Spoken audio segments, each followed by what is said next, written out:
culture could almost accommodate drones while behaving in ways no drone could account for. This was not an isolated flare. In February 2025, flights were grounded at an airport in Turkey after pilots reported an unidentified object at 10,000 feet that did not appear on radar. Chinese airports have been shut down repeatedly by unidentified aerial objects, luminous, hovering, invisible to radar, that appear, disrupt operations, and vanish. In January 2025, luminous silent orbs were reported hovering near a Lockheed Martin facility in Colorado. That same month, suspected drone activity was reported over the atomic weapons establishment at Aldermaston in England. The phenomenon gravitates toward nuclear sites with a consistency that cannot be coincidental. This nuclear connection has a history. In 1967, at Malmstrom Air Force Base in Montana, a glowing red object appeared above the front gate of a Minuteman missile complex. Within minutes, 10 nuclear warheads went offline simultaneously. Former Air Force Captain Robert Salas, who was on duty 60 feet underground when it happened, testified before Congress that the intelligence behind the object demonstrated intimate knowledge of the missile systems, disabling them without damaging any equipment. Between 1966 and 1968, at least 30 nuclear missiles at that single base were disabled during UAP encounters. Researcher Robert Hastings has documented over 120 former military personnel who witnessed unidentified objects near nuclear weapons sites. The phenomenon does not merely observe our most powerful weapons, it demonstrates calmly, repeatedly, without hostility, that it can switch them off. In September 2025, footage was presented to a congressional committee showing a U.S. military MQ-9 Reaper drone engaging a spherical object off the coast of Yemen. A Hellfire missile designed to destroy armored vehicles struck the orb directly. The orb continued flying, apparently undamaged. Whatever it was made of, it was not made of anything in our material science. The phenomenon is not fading, it is intensifying, and it is choosing targets, nuclear infrastructure, military installations, airports, defense contractors that force institutional attention. Whatever this intelligence is, it is no longer content to appear at crossroads and forest edges. It is showing up where the cameras are, where the radar should be, where the governments cannot look away. And here is the question that should keep every honest researcher awake at night. If this is a hallucination, why does it maintain structural consistency across centuries, across cultures, across thousands of witnesses who share no common frame of reference? Mass delusion doesn't work like that. Hallucinations don't update their visual language every few hundred years while preserving their underlying architecture. Schizophrenic episodes don't produce paralysis, missing time, physical marks, and electromagnetic interference in patterns that repeat from medieval Ireland to modern Nevada. But if it is physical, if these are craft, manufactured objects arriving from somewhere else, then why do they redesign themselves to match each era's technological imagination? Why did they look like airships in the 1890s, flying saucers in the 1950s, and luminous orbs today? Physical craft don't rebrand. Boeing doesn't make its 747s look like sailing ships to comfort nervous passengers. A real extraterrestrial vehicle would look the same in 1350 as it does in 2025, because engineering is engineering regardless of who's watching. Neither explanation works. And that is the first honest thing anyone can say about the phenomenon. Asterisk, asterisk, asterisk. The journalist John Keel, who spent decades investigating these encounters, reached a conclusion in Operation Trojan Horse that the UFO field has never fully absorbed. The extraterrestrial hypothesis is too small. Whatever is happening, it is not reducible to visitors from another planet. Keel's argument was that the phenomenon is not technological, but ontological, not a question of what is flying through our sky, but a question of what kind of reality we are living in. He observed that the same structural encounter, luminous beings, paralysis, telepathic communication, missing time, transformation of the witness, appeared in every century under different labels: fairies, angels, demons, airship pilots, spacemen, grey aliens, orbs. The labels changed. The encounter didn't. He called the intelligence behind it ultra-terrestrial, not from outside our reality, but native to some aspect of it we haven't mapped. What struck Keel most was the behavior. These weren't visitors conducting a survey. They were performers adjusting the show for each audience.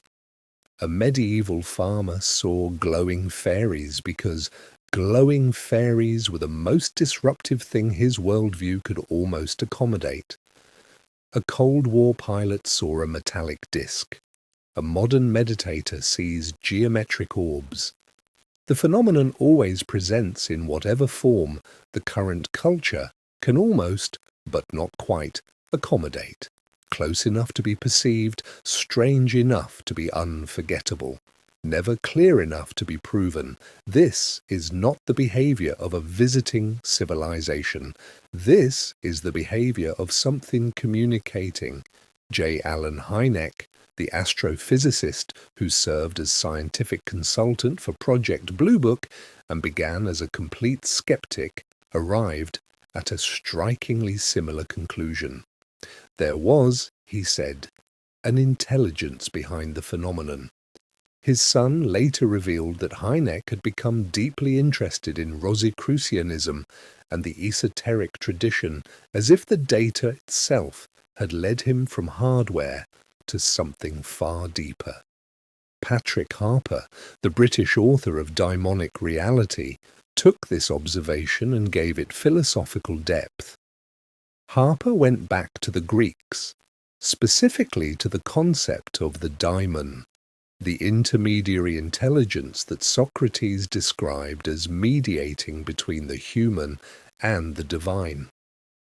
In Greek thought, daimons were not demons in the Christian sense.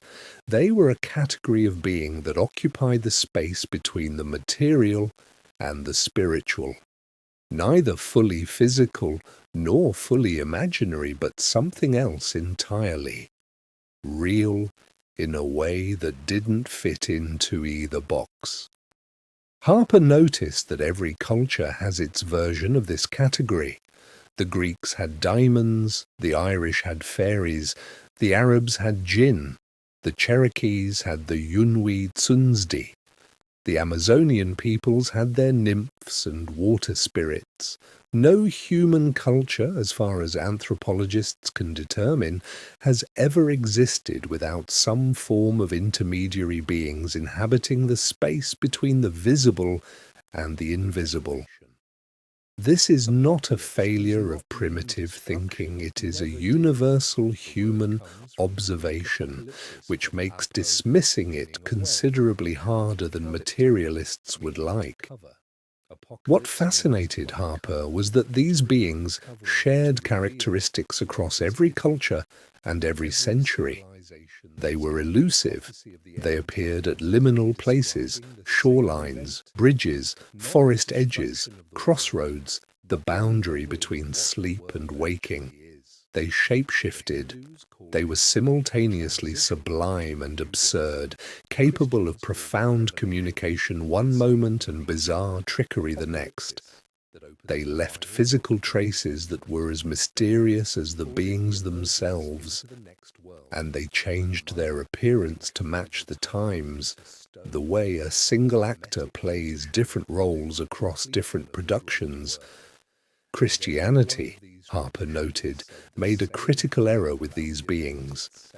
When you take a daemon literally, when you flatten it into either an angel or a devil, you lose the essential nature of the thing. Daemons contain both benevolence and malice compacted within them. They are tricksters who can also be teachers. They are absurd and they are sublime. Splitting them into neat categories of good and evil is a distortion, and it is exactly the kind of distortion that has crippled Western understanding of the phenomenon for centuries. We want it to be either friendly space brothers or malicious invaders. It is neither. It is both. It is something that holds contradictions the way a mirror holds images, without being any of them. Harper's argument, and this is crucial for everything that follows in this book, is that we have been trapped in a false binary. Either UFOs are physical objects from another planet, or they are hallucinations in the minds of unstable witnesses. These are the only two options our current culture permits. But both are wrong, because both assume there are only two categories of existence, the material and the imaginary. There's a third category, the ancients knew it. Jung called it psychic reality. The Neoplatonists called it the world soul. The Aboriginal Australians called it the dream time. Harper calls it the imaginal, a domain that is not invented by the human mind, but is entered by it. A realm with its own inhabitants, its own logic, its own rules of engagement. Not physical in the way a rock is physical, not imaginary in the way a daydream is imaginary. Something else. Something that can interface with physical reality. Scramble your phone, leave marks on your skin, show up on infrared cameras, without being reducible to physics. If this sounds abstract, consider the evidence. Consider the fairy stroke that left real paralysis. Consider the UFO that left real radiation burns on a Colombian farmer named Arcesio Bermudez in 1969. Burns that killed him within days, producing symptoms consistent with gamma-ray exposure. Consider the Nimitz encounter of 2004, where US Navy pilots tracked an object that demonstrated awareness of classified radar frequencies, moved without visible propulsion, and transitioned between air and water, as if the medium didn't matter. The phenomenon leaves physical effects. It interacts with instruments. It is not simply in people's heads. But it doesn't behave like a physical object either. It behaves like something that operates from behind the physical, something that can reach into the material world and leave its fingerprint without being made of material. Asterisk, asterisk, asterisk. Chris Ramsey, the researcher and magician who has spent years mapping the UFO to consciousness pipeline, describes what he calls the arc of the researcher. You start with nuts and bolts. You start with the little greys and the metallic craft and the classified videos. You think, these are objects, and if we can just get close enough, we can understand what they're made of and where they come from. Then something shifts.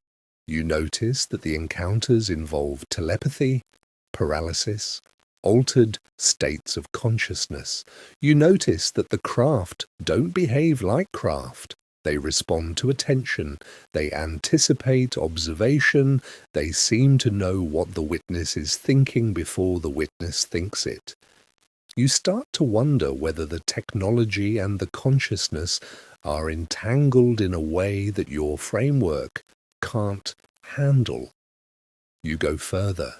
You discover that some of the beings aren't even physical. They're luminous, they're translucent, they're orbs of light that blink when you look at them.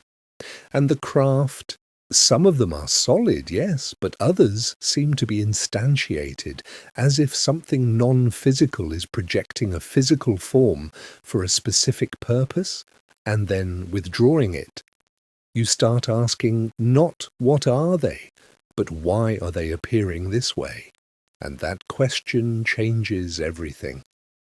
This arc, from hardware to consciousness, is the arc that the entire field of UFO research has been traveling for 70 years, and it mirrors the arc of the phenomenon itself, from metallic saucers to luminous orbs, from nuts and bolts to pure light.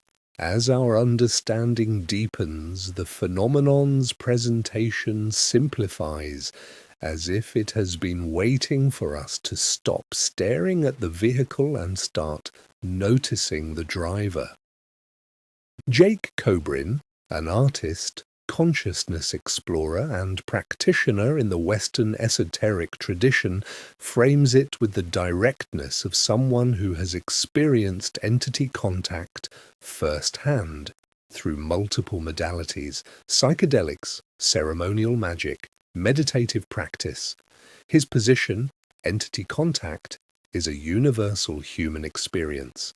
It has occurred across every culture, in every era, through every available method: shamanic initiation, occult ritual, psychedelic journeying, spontaneous encounter, prayer, meditation, near-death experience. The beings are called spirits, demons, angels, aliens, fairies. These are labels. The experience underneath the labels is structurally identical. Cobrin points to something that Graham Hancock also documented extensively. The types of abduction experiences people reported with fairies in medieval Europe are structurally indistinguishable from the abduction experiences people report with grey aliens today. The same paralysis, the same telepathic communication, the same sense of being taken to another realm, the same missing time, the same transformation of the witness, and his hypothesis, shared by Hancock, by Harper, by Keel, and by a growing number of researchers willing to look at the full data set, is that these beings appear in forms that mirror the collective consciousness of the era. In a technological age, they look like aliens. In medieval England, they looked like fairies. In ancient Greece, they were daemons. In the Amazon, they are plant spirits. Same intelligence, different interface. This is not a comfortable conclusion. It doesn't give you a spaceship to photograph or an alien body to autopsy. It gives you something much harder. A pattern that repeats across every century and every culture with a consistency that no theory of mass hallucination can explain and no theory of extraterrestrial visitation can accommodate. A pattern that suggests the phenomenon is not arriving from somewhere else. It is native. It is here. It has always been here. And it has been communicating with human beings through whatever symbolic vocabulary the current era provides. The Neoplatonists and the Hermeticists understood this. They built entire philosophical systems around the observation that intermediate and it is not being driven by the government. Not say this in an academic paper. The language does not exist in his professional framework. But the paper points at it the way a compass points north. not by containing the destination, but by indicating its direction. Lavender saw this clearly. When asked why insiders were beginning to disclose, why now, after decades of silence, his answer was immediate: the singularity. Not the technological singularity of AI theorists, but the informational singularity. We have reached a point of technological sophistication where keeping the phenomenon secret is virtually impossible. Every person carries a camera. Every sighting is uploaded within minutes. Satellite coverage is near total. The old methods of control seize the craft, disappear the witness, classify the data, no longer work. The government cannot contain the phenomenon because the phenomenon is not cooperating with containment. It is showing up on Navy infrared cameras. It is hovering over nuclear plants. It is disabling missiles and grounding airports. It is forcing the conversation. And so men like Puthoff publish papers, not because they have decided to break their oaths, but because the phenomenon is doing the disclosing and the insiders are trying to keep pace, laying breadcrumbs so that when the full picture becomes undeniable, the intellectual framework will already exist to receive it. There is one more connection